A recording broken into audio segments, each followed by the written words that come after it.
오늘 아침에는 스바냐 3장 1절 이후 말씀으로 예루살렘의 타락 전망이라는 제목의 은혜를 나누겠습니다.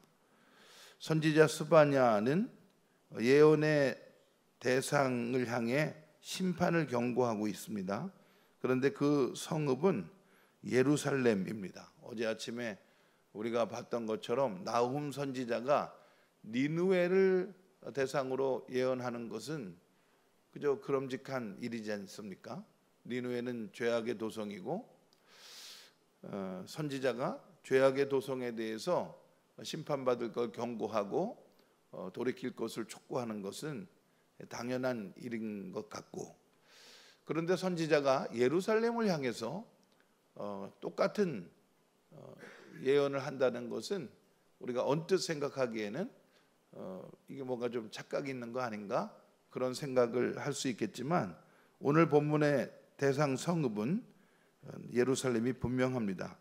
우리가 읽은 성경 3장 1절 앞에 문단 제목이 있는데 뭐라고 되어 있습니까? 예루살렘이 받을 형벌과 보호, 이렇게 되어 있습니다.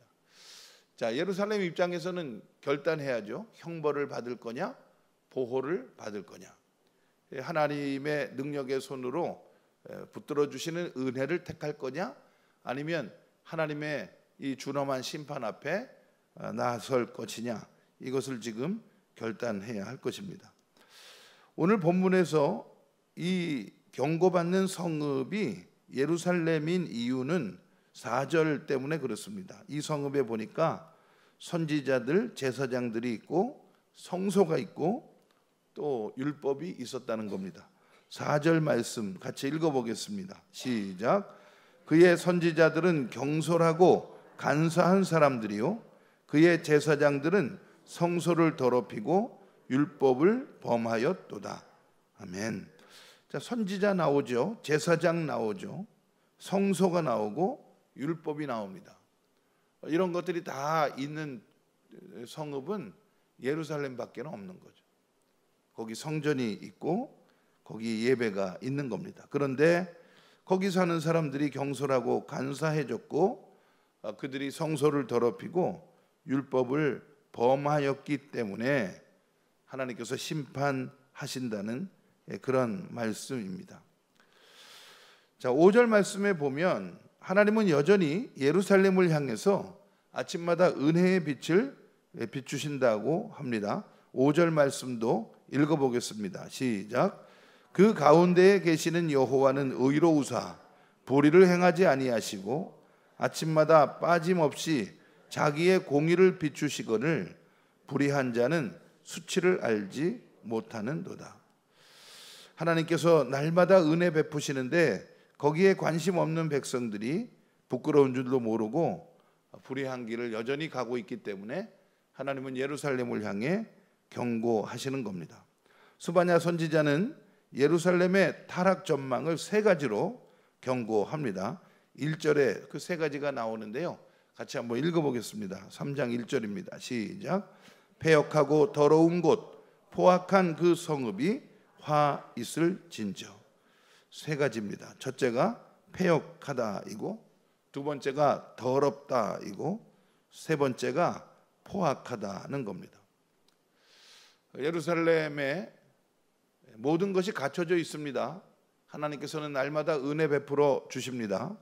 거기 선지자와 제사장이 있고 예배가 있고 율법이 있는데, 그런데 거기 있는 사람들이 패역하고 더럽고 포악하다고 하니 우리들도 여기 해당될 수가 있는 거죠. 믿음이라고 하는 것이 세 속에서 자기를 지켜 죄에 물들지 않게 하는 것인데 우리들의 삶도 이런 죄에 물들 가능성이 있다는 말씀입니다. 자, 예루살렘이 어떤 면에서 패역하고 더럽고 포악한 것인가, 그 세 가지를 좀 살펴보려고 합니다. 첫째, 패역하다는 겁니다. 패역하다고 하는 말의 뜻은 하나님의 뜻에 반역하여 순종하기를 거부한 것을 의미합니다. 2절에 나오는데요, 2절 말씀 같이 한번 읽어보겠습니다. 시작. 그가 명령을 듣지 아니하며 교훈을 받지 아니하며 여호와를 의뢰하지 아니하며 자기 하나님에게 가까이 나아가지 아니하였도다. 아멘. 패역하다고 하는 것은 우리가 하나님께 대하여 거역하고 하나님 뜻대로 살기를 거부하는 그런 모습입니다. 패역의 반대말은 순종이겠죠. 우리가 순종함으로 나아갈 거냐, 패역함으로 나아갈 거냐, 이것을 우리는 늘 분별하고 우리 마음을 살펴서 순종의 길을 선택해야 합니다. 우리는 육신을 입고 있기 때문에 기본적으로 자기중심적입니다. 다른 사람의 그냥 살을 째는 아픔 그런 거 공감하기보다는 내 손톱 밑에 가시가 아픈 거죠. 우리는 그렇게 자기중심적입니다. 다른 사람에게 공감하려면 굉장히 훈련을 많이 해야 됩니다. 공감의 능력이 세상 살아가는데 이게 정말 생명을 주는 은혜라고 우리가 알지만 공감을 하려면 꾸준히 훈련을 해야 됩니다. 어떤 사람에게 어떤 마음이든지 그 감정을 같이 해주는 그런 훈련을 해야 됩니다. 내가 기쁘지 않은데도 기쁜 사람에게 공감해 줄 줄 아는 훈련해야 되고, 내가 고통스럽거나 슬프거나 외롭지 않은데도 그런 이웃들을 향해서 마음을 같이 하는 훈련을 해야 합니다. 이것은 하나님께 대한 순종으로 이어질 수 있는 것이죠. 하나님께 마음을 같이 하고 이웃을 향해서 마음을 같이 할 때 우리는 패역하면서 벗어날 수 있는 것이죠. 저와 여러분들의 마음이 그렇게 공감되는, 하나님의 마음과 공감되고 이웃들의 마음과 공감되는 순종의 삶, 거룩한 삶이 되시기를 바랍니다. 그러니까 오늘 이 3절 말씀을 보면, 그 4절 말씀을 보면 예루살렘의 선지자, 제사장 그리고 성서와 율법이 있는데도 공감하는 능력이 없으면 패역함이 될 수밖에 없다는 의미거든요. 그러니까 우리들의 삶에도 이것을 잘 적용해서 하나님 앞에 예배 드리는 거 좋은 거죠. 그러나 하나님을 사랑하는, 마음과 뜻과 힘을 다해서 하나님을 사랑하는 그것과 똑같이 이웃을 내 몸처럼 사랑하는 그것이 구약에 있는 모든 율법의 강령이라고 예수님 말씀하셨으니 우리가 하나님을 향해서든지 이웃을 향해서든지 마음을 같이 하는 거룩한 길로 나아가야 하겠습니다. 두 번째는 더럽다는 것입니다. 더럽다는 것은 영적인 불결을 의미하는데, 이교도들이 우상을 숭배하는 것과 같이 이스라엘 사람들의 이 예배에 더러움이 있다는 겁니다. 그것은 결국은 탐욕을 의미하는 것입니다. 4절 말씀을 읽어보겠습니다. 3절 말씀을 읽어보겠습니다. 3절입니다. 시작. 그 가운데 방백들은 부르짖는 사자요, 그의 재판장들은 이튿날까지 남겨두는 것이 없는 저녁 일이요. 아멘.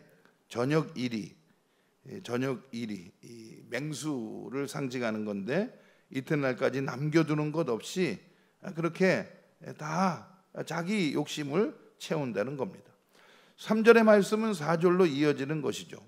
예루살렘은 겉으로는 깨끗한 것처럼 보였지만 실제적으로는 매우 부패하고 하나님 앞에 더러웠다는 것입니다. 왜냐하면 그들의 예배가 삶으로 이어지질 않았기 때문에 그렇습니다.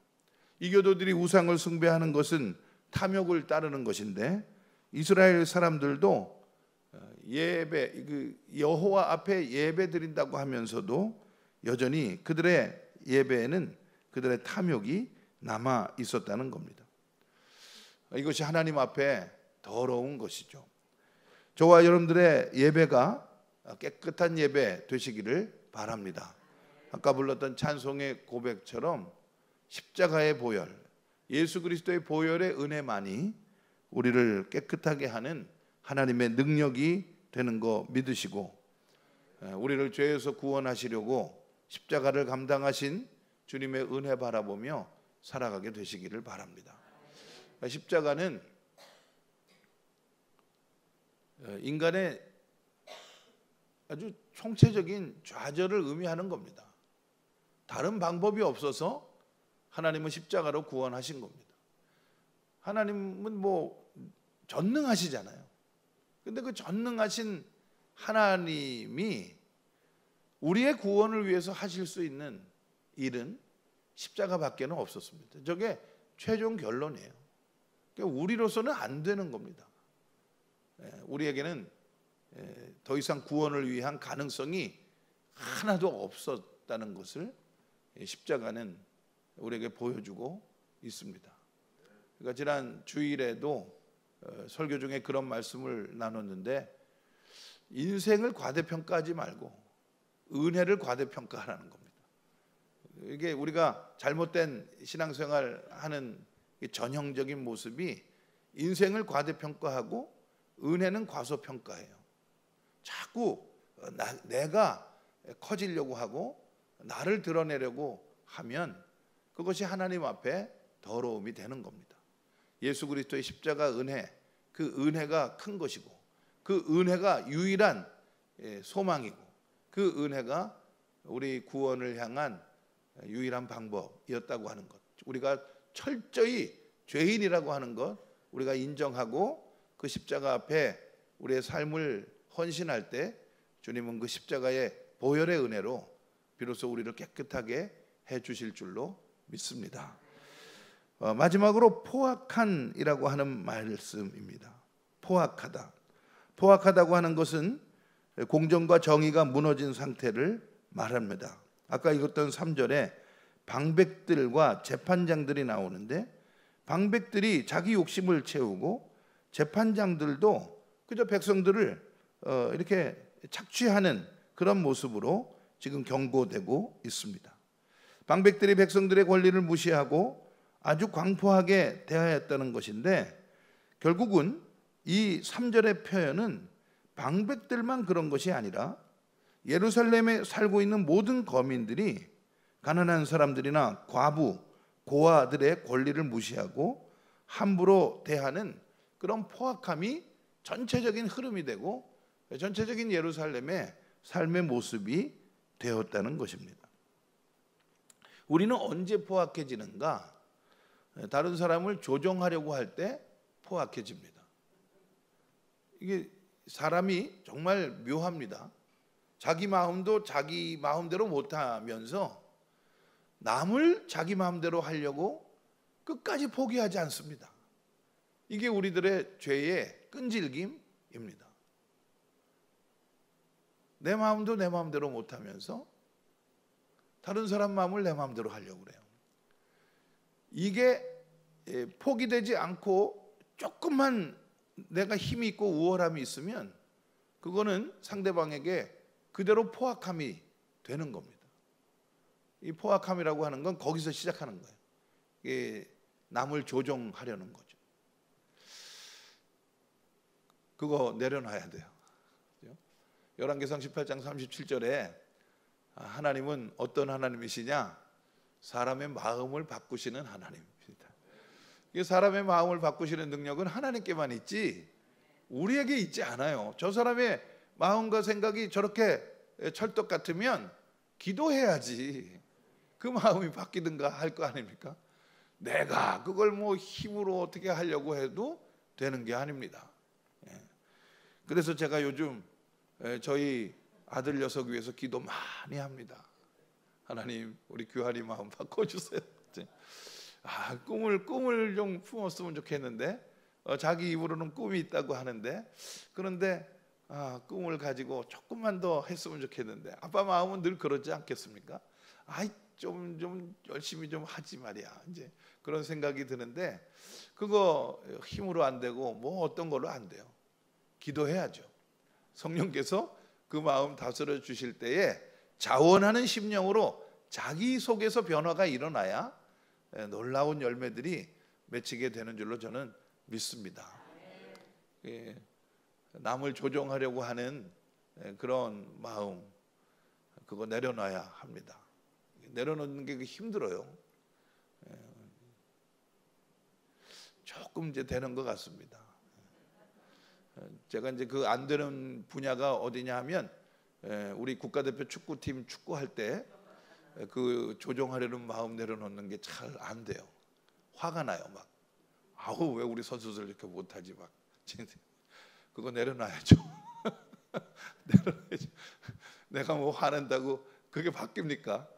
그죠? 내려놓고 우리가 서로 그렇구나, 이게 안 되는 거구나. 우리의 죄라고 하는 것이 내 마음이 내 마음대로 안 되는 건데 어떻게 남을 조종하려고 하나.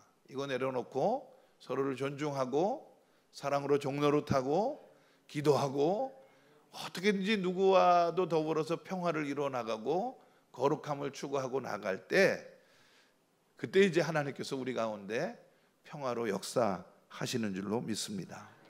자, 오늘 말씀을 보면 스바냐 선지자는 예루살렘을 향해서 예언을 하는 겁니다.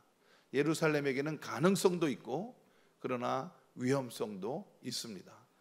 예루살렘이 받을 하나님의 보호도 있고 예루살렘이 받을 심판의 가능성도 지금 동시에 똑같이 열려 있는 겁니다. 어디를 택할 거냐, 그것을 지금 우리에게 질문하고 있는 것이죠. 저와 여러분들은 타락의 길이 아니라 성화의 길을 선택하게 되시기를 바랍니다. 포악의 길이 아니라 온유와 평화의 길을 나아가게 되시기를 바랍니다. 13절 말씀은 14절 이후 우리가 너무나 잘 아는 그 소망으로 이어지는 건데요, 우리 이스라엘의 남은 자가 되라는 것입니다. 이스라엘의 남은 자가 되라. 13절 같이 한번 읽어보겠습니다. 시작. 이스라엘의 남은 자는 악을 행하지 아니하며 거짓을 말하지 아니하며 입에 거짓된 혀가 없으며 먹고 누울지라도 그들을 두렵게 할 자가 없으리라. 아멘.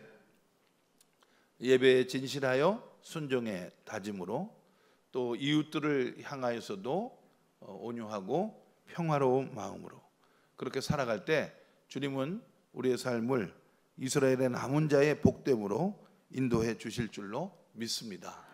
기도드리겠습니다. 오늘 아침에 김화자 권사님 감사헌금 봉헌하셨습니다. 사랑해 주님 은혜 감사드립니다.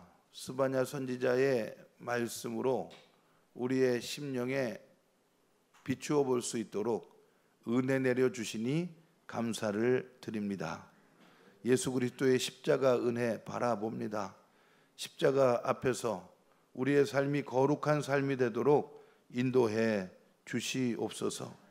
그 누구라도 패역하고 더럽고 포악하게 살 수 있다고 하는 이 말씀을 두려움으로 우리 심령에 새겨서 언제라도 순종의 길로, 언제라도 거룩한 길로, 언제라도 평화의 길로만 나아갈 수 있도록 인도해 주시옵소서. 각 사람의 심령을 주님의 거룩함으로 화평함으로 다스려 주시어서 어디에서 누구와 더불어 무슨 일을 하든지 하나님의 영광 드러낼 수 있도록 인도해 주시옵소서. 작은 일에 순종하는 사람들 복 내려 주셔서 더 큰 순종으로 나갈 수 있도록 인도해 주시옵소서. 귀한 예물 봉헌하는 손길 기쁘게 맞이해 주시고 하늘의 능력으로 응답해 주시옵소서. 우리 권사님의 마음을 평강으로 다스려 주시고 단잠을 주무실 수 있도록 허락해 주시옵소서. 이 세상에 고난당하는 사람들 참 많은 시절을 살고 있습니다. 하나님, 이 모양 저 모양으로 어려운 이들 붙들어 주시고 지켜주시고 우리가 하나님께 소망을 두고 살아가고자 하오니 우리의 소망을 귀하게 여기셔서 주의 권능으로 충만케 하여 주시옵소서. 예수 그리스도의 이름으로 기도드리옵나이다. 아멘.